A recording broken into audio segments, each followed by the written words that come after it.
저를 따라해 보시죠. 건강한 신앙생활을 하려면. 이런 식구를 들어보신 적이 다들 있으실 것입니다. 한 송이 국화꽃을 피우기 위해 봄부터 소쩍새는 그렇게 울었나 보다. 네, 이 시는 서정주 시인이죠. 국화 옆에서라고 하는 아주 유명한 시의 첫 소절입니다. 국화는 가을에 피죠. 네, 가을을 상징하는 대표적인 꽃 중에 하나가 바로 이 국화입니다. 이 국화꽃 한 송이를 피우기 위해 이른 봄부터 소쩍새가 울었답니다. 네, 소쩍새는 원래 소짝새라고도 불렸다고 그래요. 소짝새. 그러니까 그렇게 불리게 된 두 가지 설이 있는데요. 첫 번째는 어느 시어머니가 며느리를 너무 미워했답니다. 그래서 솥을 크게 만들지 않고 작게 만들었대요. 그래서 솥을 작게 만들면 어떻게 될까요? 밥이 적어지겠죠. 그래서 가족들한테 다 퍼주고 나면 자신은, 이 며느리는 정작 먹을 것이 없었다. 결국 굶어서 죽게 된 며느리가 나중에 새가 되어서 외친 말이 소짝다 소짝다. 그래서 소짝새 소쩍새가 되었다라고 하는 믿거나 말거나 전설적인 이야기가 있습니다. 또 한 가지는 좀 밝은 해석이에요. 이거는 좀 슬프지 않습니다.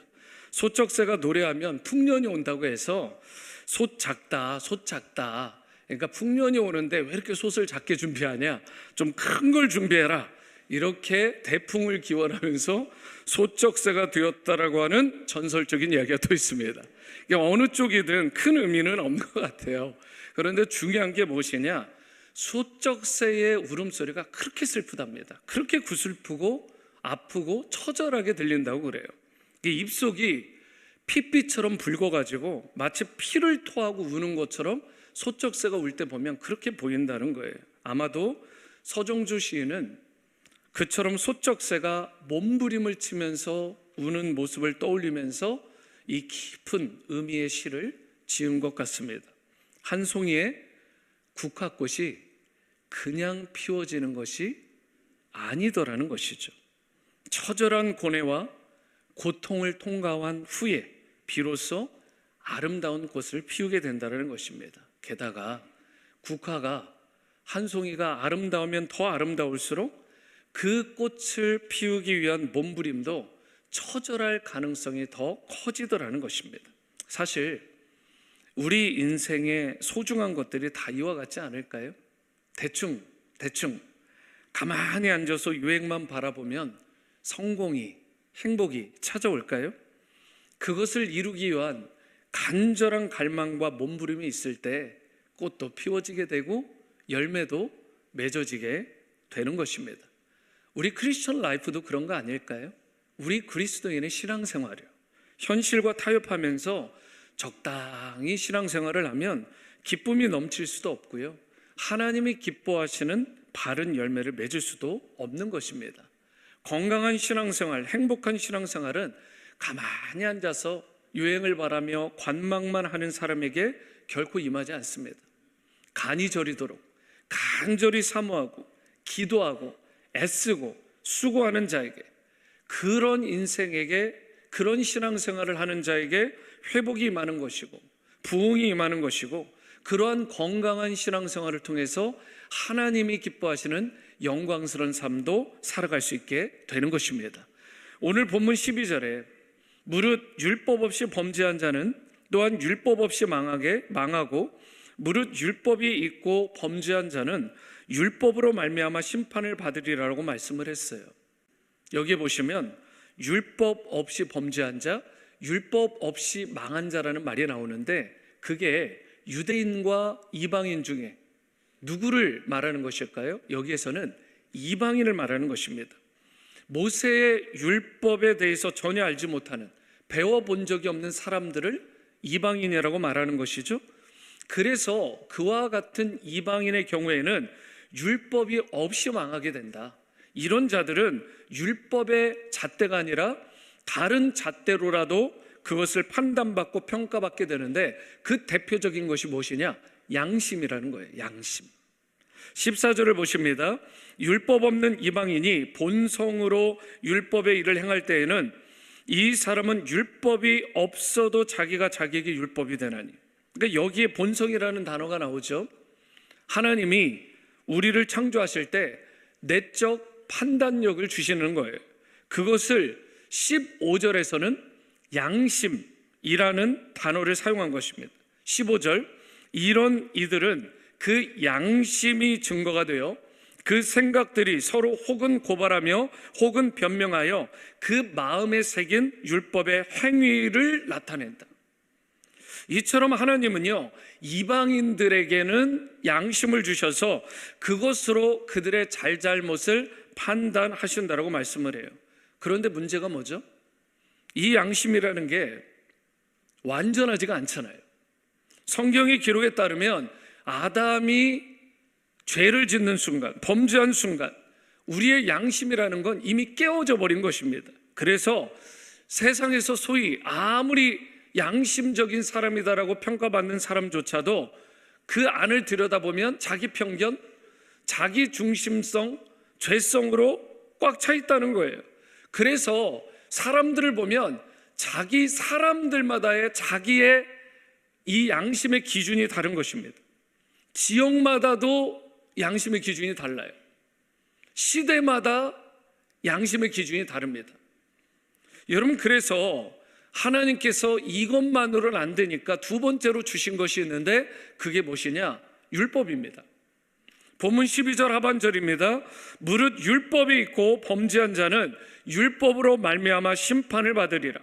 그러니까 이방인들하고는 다르게 유대인들에게는 율법이라는 기준이 주어졌고 율법에 따라서 저들이 행하며 살아왔기 때문에 하나님이 심판하실 때에도 양심적으로 건드리고 그것을 잣대를 들이대는 게 아니라 율법의 기준, 율법의 잣대로 유대인들을 판단하고 심판하시겠다는 것입니다. 그런데 여러분, 이 율법에도 한계점이 있어요.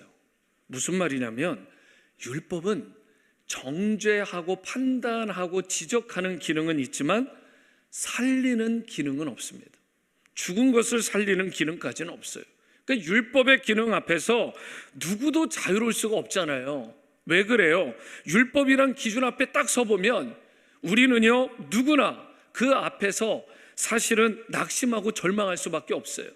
이 율법이라는 잣대를 온전히 지킬 수 없다라는 그 스트러글, 그 처절함 때문에, 아픔 때문에 낙심하고 절망에 빠질 수밖에 없다고요. 그래서 하나님께서 주신 세 번째 기준이 있는데 그것이 무엇이냐? 바로 예수 그리스도의 기준입니다. 16절을 보십니다. 곧 나의 복음에 이른 바와 같이 하나님이 예수 그리스도로 말미암아 사람들의 은밀한 것을 심판하시는 그날이라. 그러니까 예수 그리스도로 말미암아 예수 그리스도가 기준이 되셔서라는 말씀이잖아요. 하나님은요, 각 사람을 그가 예수 그리스도에 대해서 어떤 마음의 중심, 어떤 태도를 취하는가, 복음에 대해서 그 십자가와 죽음, 그 부활의 복음에 대해서 어떻게 반응하느냐에 따라서 판단하신다는 거예요. 요한복음 3장 18절에요. 그를 믿는 자는 심판을 받지 아니하는 것이요 믿지 아니하는 자는 하나님의 독생자의 이름을 믿지 아니하므로 벌써 어떻게 되었대요? 심판을 받은 것이다. 예수 그리스도는 구원의 문이 되시고 심판의 기준이 되십니다. 예수 그리스도를 믿는 자는 생명으로, 그리고 그분을 거부한 자는 정죄함으로 떨어지게 되는 것입니다. 그렇기 때문에 우리는 예수 그리스도를 인생의 절대적인 기준으로, 가치로 삼아야 되는 거예요. 예수님을 통하지 않고서는 구원을 받지도 못할 뿐더러 예수님을 통하지 않고서는 우리가 하나님의 심판도 견디지 못하는 것입니다. 오늘 나의 삶이 바른 길에 서 있는지, 내 신앙이 참으로 건강한지, 그렇지 못한지, 절대적인 기준이 되시는 예수님 앞에서 여러분과 제가 내 삶을 잘 조명해 보는 것, 잘 확인해 보는 작업이 필요합니다. 그렇다면 우리가 어떻게 할 때 혹여라도 내가 삐뚤어지고 상한 삶이 있더라도 그 삶이 회복이 되어지고 예수 그리스도 앞에서 다시금 건강한 삶, 바른 인생으로 세워지고 건강한 신앙생활을 영위하며 살아갈 수 있을지, 오늘 주신 말씀을 통해 건강한 신앙생활, 건강한 삶으로의 회복을 위해 우리에게 필요한 것이 무엇인지를 말씀을 통해 함께 살펴보고자 합니다. 첫 번째로, 우리가 건강한 신앙생활을 하려면 자신에 대한 오해를 깨트려야 합니다. 자신에 대한 오해를 깨트려야 한다. 17절 말씀을 보십니다. 유대인이라 불리는 내가 율법을 의지하며 하나님을 자랑하며. 당시 유대인들은요, 이런 자기 인식이 있었어요. 자기들은 이런 존재야 라고 엄청난 프라이드를 가졌다고요. 그게 뭐냐? 첫 번째로, 자신은 율법을 가졌기 때문에 하나님과의 관계가 매우 특별하다라는 인식이 그들 가운데 있었어요. 이게 어느 정도는 좋은데 이게 잘못 프라이드로, 교만으로 가버리면 문제가 되는 인식이죠. 두 번째, 그들이 가졌던 인식은 자신은 하나님의 뜻을 정확하게 알고 있다라고 하는 인식을 가지고 있었어요. 이것도 잘못하면 위험하다고요. 그죠? 어느 정도까지는 괜찮지만. 세 번째로, 자신은 어둠 속에 있는 자들의 인도자이고 어린 신앙 수준에 머물러 있는 자들, 그런 자들의 교사라고 하는 인식이 있었어요. 그리고 네 번째로, 자신은 진리의 그리고 지식의 기준을 온전히 갖추고 있다라고 하는 인식이 당시 유대인들에게 꽉 차 있었다고요. 여러분, 이게 건강해 보이시나요? 그래서 오늘 본문 17절을 개역개정이 아닌 메시지 성경으로 한번 번역본을 보면 이렇게 되어 있어요. 함께 읽어볼까요? 시작. 유대인으로 성장한 이들에게 말합니다. 여러분은 종교가 여러분이 기댈 수 있는 안전한 품이라도 되는 줄 착각하지 마십시오. 여기서 나오는 건 종교라는 단어잖아요. 유대인들은 하나님을 믿은 게 아니라 종교 생활한 거예요. 오늘날의 이야기를 하면 그냥 기독교라는 종교를 생활을 한 것이지 하나님을 참되게 믿고 그분을 따르고 그분께 헌신한 삶을 산 건 아니다. 이 두 가지는 다른 것입니다, 여러분. 종교 생활과 신앙 생활은 다른 것이죠. 유대인들은요, 실제로는 자신들이 정말 의롭고 괜찮은 사람이라고, 아주 잘 살고 있다라고 생각했지만 그건 오해라는 거예요. 성경에 뭐라고 했어요? 그렇게 착각하지 말아라, 착각하지 말아라.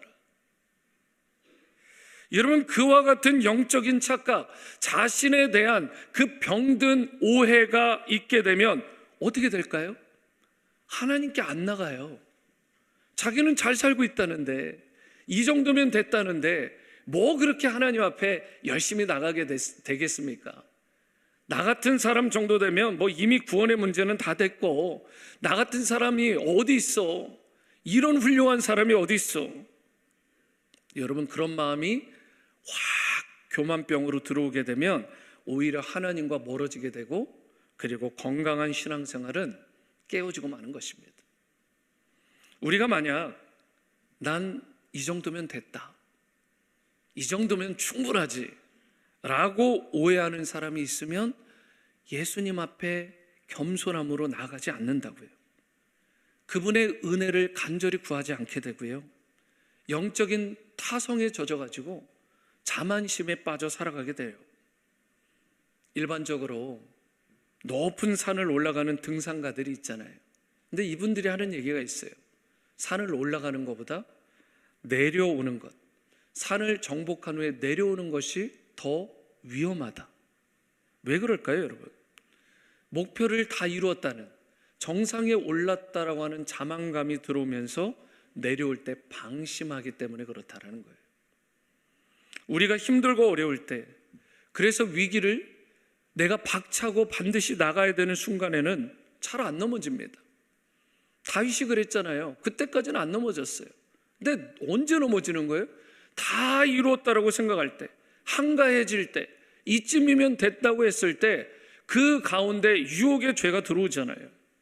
여러분, 삶이 안정되고 본인이 원하는 궤도에 올라가잖아요. 본인이 생각할 때의 만족감에 심취하잖아요.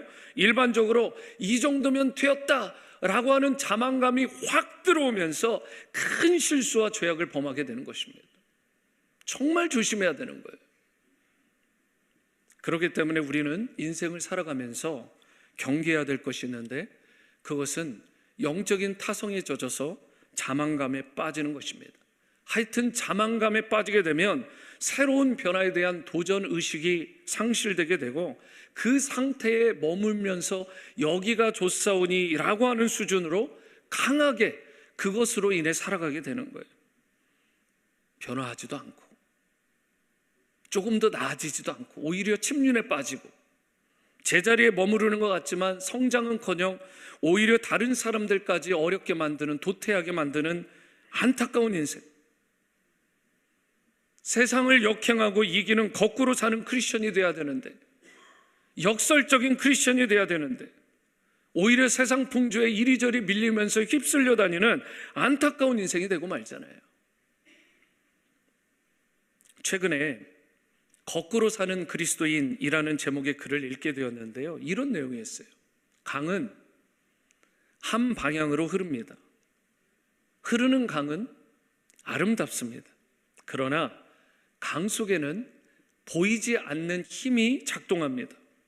흐름은 모든 것을 아래로, 바다로, 익숙한 종착지로 몰아갑니다. 대부분의 물고기는 그 길을 선택합니다. 익숙한 흐름에 몸을 맡깁니다. 저항하지 않는 길, 물살의 흐름 그대로. 그런데 연어는 다릅니다. 연어는 그 길을 거부합니다. 그 흐름을 거스릅니다. 하여 자신을 밀어내는 그 물살에 치이고 지치고 바위에 몸이 긁힙니다. 그래서 상처가 납니다. 숨이 가빠져서 기진맥진하기도 합니다. 그럼에도 연어는 끊임없이 거꾸로 올라갑니다. 포기하지 않습니다. 그 길 끝에는 자신이 태어난 곳, 다음 세대의 생명이 시작될 소중한 자리가 있기 때문입니다. 연어의 거슬러 오름은 본능이 아니라 생명을 잇기 위한 사명입니다. 사명. 미션이라는 거예요, 그게. 참 의미 있는 글 아닌가요? 생명을 잇기 위한, 오늘날의 이야기로 하면 라이프 기빙, 다음 세대를 이어주기 위한, 살리기 위한 그 물줄기를 거슬러 오르는 연어, 포기하지 않고 거꾸로 계속해서 올라가는 연어, 그 연어처럼 그리스도인 된 여러분과 저도 거꾸로 사는 그리스도인으로 살아가야 되지 않겠냐는 것입니다. 저는 이 글이 참 깊어요. 세상의 거센 욕망과 탐욕의 흐름 속에서도 거슬러 올라가는 삶을 끊임없이 추구하는 삶. 세상 흐름에 그저 내 몸을 맡기고 그냥 어떻게 되든 상관없이 세상 풍조에 휘말려 살아가는, 여러분, 그것만큼 쉬운 거 없잖아요. 그건 넓은 길입니다. 그건 좁은 길이 아니에요. 그냥 그대로 살면 그렇게 되는 거예요. 그러나 그렇게 사는 삶은 반드시 그 길이 허무해지는 것입니다. 성경은 그 길의 끝이, 결말이 패망이라고, 사망이라고까지 말하고 있어요. 물론 흐름을 거슬러 올라가려면 여러분 힘이 들죠. 그러나 그 끝에는 연어의 삶처럼 생명이 임하는 것입니다. 거꾸로 거슬러 오른 그 끝에 우리 주님이 두 팔 벌려 우리를 안아주시는 것입니다. 영원한 기쁨과 평강과 안식이 그런 거꾸로 사는 크리스찬에게 주어지는 것입니다. 세상 물결, 세상 풍조를 역행해서 거슬러서 예수님을 향해 정말 몸부림을 치며 열정으로 올라가는 것, 그분을 향해서 모든 것을 다 쏟아 전심으로 나아가는 삶, 그것이 바로 저는 우리 크리스천의 삶이고 여러분과 저에게 주어진 미션이라고 생각합니다. 연어처럼 힘차게 주님께로 나가는 그러므로 여러분과 제가 될 수 있게 되기를 바랍니다. 넓은 길이 아니라 좁은 길. 오늘 주의 만찬을 하게 되는데 예수님 그 좁은 길, 십자가의 길을 보여주셨잖아요. 더 이상 넓은 길이 아니라 좁은 길, 이쯤이면 되었다라고 하는, 그래서 영적 교만과 병든 오해들은 버리고 겸손하고 열정으로 주님께 나아감으로 시대를 역행하고 거꾸로 가는 크리스천으로서 멋지게 건강하게 살아가는 참된 신앙인 다 되어지게 되기를 주님의 이름으로 축원합니다. 두 번째이자 마지막으로, 우리가 건강한 신앙생활을 하려면 자신의 영적 위선을 깨트려야 됩니다. 자신의 영적 위선을 깨트려야 한다. 본문 21, 22절을 보시면 유대인의 두 번째 문제가 이렇게 나옵니다. 그러면 다른 사람을 가르치는 내가 내 자신은 가르치지 아니하느냐? 도둑질하지 말라 선포하는 내가 도둑질하느냐? 간음하지 말라 하는 내가 간음하느냐? 우상을 가증히 여기는 내가 신전 물건을 도둑질하느냐? 유대인들은요, 하여튼 누구보다도 외형을 꾸미는 일에 척척도사했어요. 하여튼 너무나 그 겉을 꾸미는 데는 대단했죠. 외적인 경험만 보면 누구보다 거룩한 삶을 사는 것처럼 보였던 것이 유대인들이었고 바리새인들이었습니다. 율법적으로, 제도적으로, 외형적으로 완벽 그 자체였어요. 그런데 문제가 뭐예요? 방금 읽은 21, 22절과 같이 유대인들은 겉으로는 하나님의 율법을 가르치고 선포할지 모르지만 실상은 그 모든 율법을 어기고 있더라는 것입니다. 도둑질하지 말라라고 선포하는 사람이 도둑질을 하는 유대인들, 간음하지 말라라고 말하는 그 유대인이, 바리새인이 간음을 하고 있더라. 그러니 그들의 신앙이 건강할 수가 있겠습니까? 너무나 겉과 속이 다른, 외형만 그럴싸한 신앙생활을 한 거잖아요. 이것은 결코 건강한 신앙생활도 아니고 건강한 신앙인의 모습도 아닌 것입니다. 예수님께서 그래서 그런 바리새인들을 향해서 어떻게까지 책망하셨어요? 회칠한 무덤 같다. 회칠한 무덤이 뭐죠? 여러분, 유대인들은 시체를 매우 부정적으로 봤습니다. 그래서 무덤에다가 석회를 발라가지고 겉을 하얗게 칠했어요. 이건 겉에만 보면 아주 하얗고 깨끗한 돌무덤처럼 된 것입니다. 그렇게 포장을 한 것이죠. 하지만 정작 그 안은 어때요? 죽은 시체로, 그 뼈와 썩은 것들로, 더러움으로 가득했잖아요. 예수님께서는 이러한 예를 들어서 당시 바리새인들의 그 속마음이 이렇게 썩어 문드러졌다, 겉에만 그럴싸하게 회를 칠해놨다, 그렇게 석회가루를 발라놨다고 하면서 그들의 영적인 위선을 강하게 질타하신 것입니다. 하나님은 우리의 겉모습에 속지 않으십니다.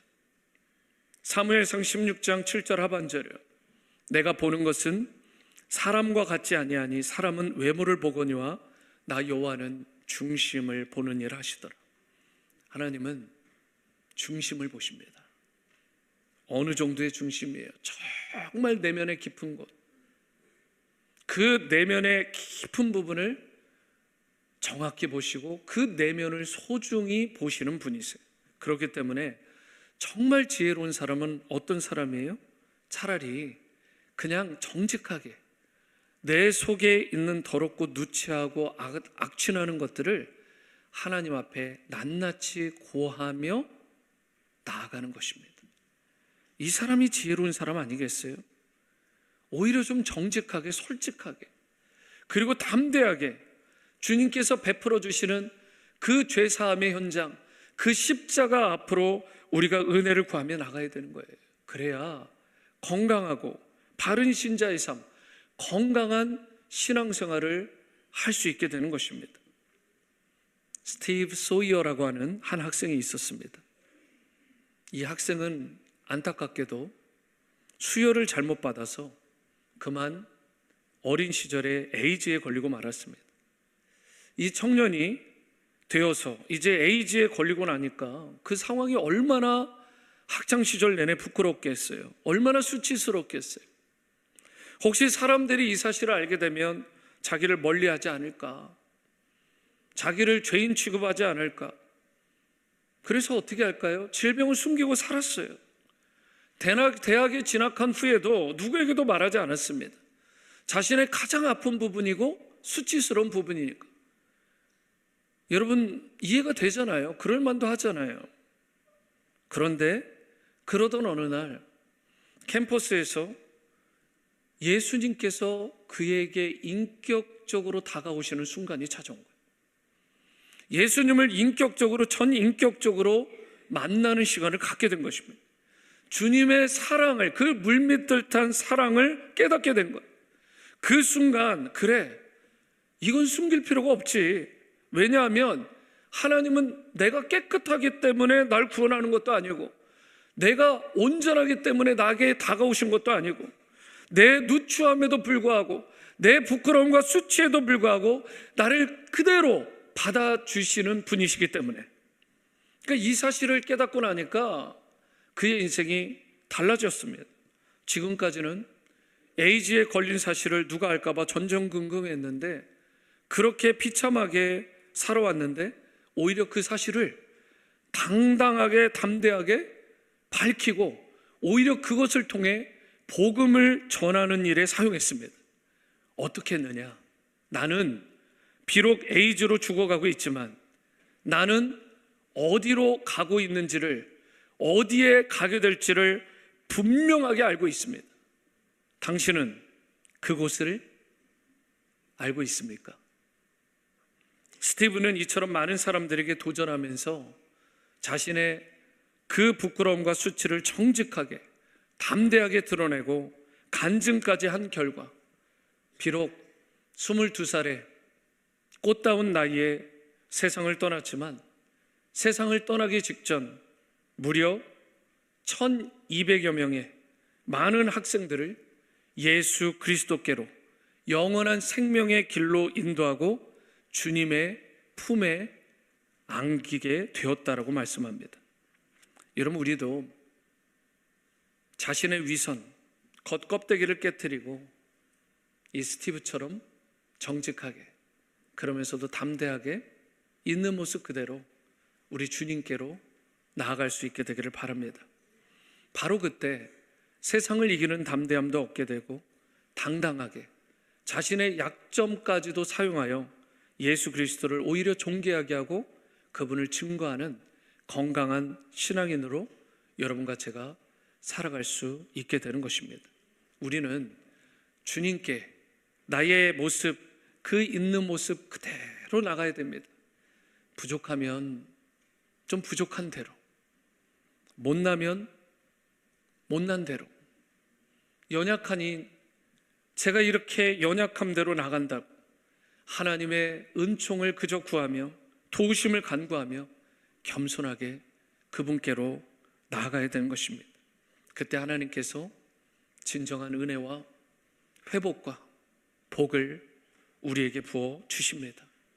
마지막으로 23절을 보시면, 율법을 자랑하는 내가 율법을 범함으로 하나님을 욕되게 하느냐. 여러분, 이 말씀과 같이 여러분과 제가 율법을 자랑하지만 실상은 율법을 범하는 자가 되지 않게 되기를 바랍니다. 그러니까 우리가 하나님의 백성이라고 하면서 실제 삶이 그렇지 않게 되면 하나님을 욕되게 만드는 것입니다. 세상 사람들은 하나님을 직접 볼 수가 없으니까 대부분 우리가 서로가 서로를 사랑하는 모습을 통해서, 성도가 성도를 사랑하는 모습을 통해서 하나님의 사랑을 간접적으로 볼 수 있게 되는 것입니다. 우리의 진실한 모습을 통해서 바로 진실하신 하나님을 만날 수 있게 되는 것입니다.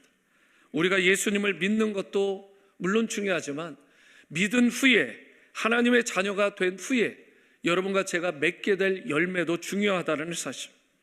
도덕이라는 건 물론 여러분과 저를 구원으로 이끄는 길은 아닙니다. 그러나 예수님을 믿고 난 후에, 구원받은 후에 도덕적인 삶, 율법과 계명을 지키기 위해 열심으로 살아가는 삶, 이런 자세는 꼭 필요한 것입니다.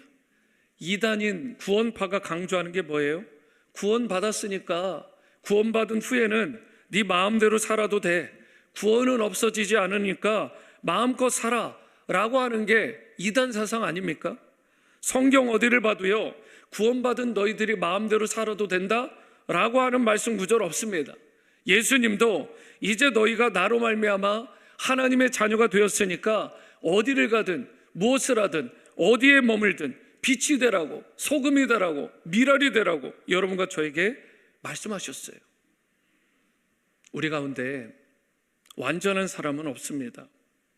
도덕적으로, 영적으로 완벽하다고 말할 수 있는 사람, 저를 포함해서 단 한 사람도 없습니다. 거기다가 이 시간에도 육체적으로 깨어지고 마음으로 아파하는 분들이 있으실 것입니다. 예수님은 왜 이 땅에 오셨나요? 그런 여러분과 저의 불완전함, 연약함을 아시기 때문에 그 모든 아픔의 문제를 치유하시고 해결해 주시기 위해 이 땅에 사람의 몸을 입고 친히 오셨습니다. 비록 우리가 불완전하지만, 상하고 깨어진 존재이지만 우리의 힘과 지혜와 능력으로는 결코 하나님의 거룩하심과 같이 우리도 거룩함에 이를 수 없지만, 주님의 십자가 보혈의 은혜로, 주님의 영 곧 성령의 능력으로 우리가 거룩함을 얻고 하나님과의 관계가 회복되며 건강한 신앙생활을, 그렇게 될 때 그때부터 영위할 수가 있게 되는 것입니다. 그러므로 오늘 이 예배 가운데요, 심령이 깨어지고 삶이 무너진 분이 혹시라도 있으시다면 외적으로 꾸미거나 회칠하려고 하지 마시기 바랍니다. 잘 사는 척, 행복한 척, 아무 문제 없는 척, 강한 척, 그렇게 척척 하실 필요 없습니다. 이제 자신의 영적 위선을 깨트리고 주님께로 겸비하게 나가는 여러분과 제가 될 수 있게 되기를 바랍니다. 나를 너무나 잘 아시고 우리 각자의 이름 한 사람 한 사람을 다 불러주시고 머리털 하나까지도 세심받으신 그 주님 앞으로 우리가 나아갈 수 있게 되기를 바랍니다. 참된 치유자가 회복자가 되시는 그 예수님께서 여러분과 저를 치료하시고 회복하시며 하늘의 신령한 은혜와 축복을 부어주실 것입니다. 이제 주님 앞에서 자신에 대한 오해를 깨트리고 자신의 영적 위선도 깨트림으로 주님이 베푸시는 이러한 은혜와 축복을 풍성히 이 땅에서부터 일평생 누리며 살아가는 여러분과 제가 될 수 있게 되기를 주님의 이름으로 축원합니다.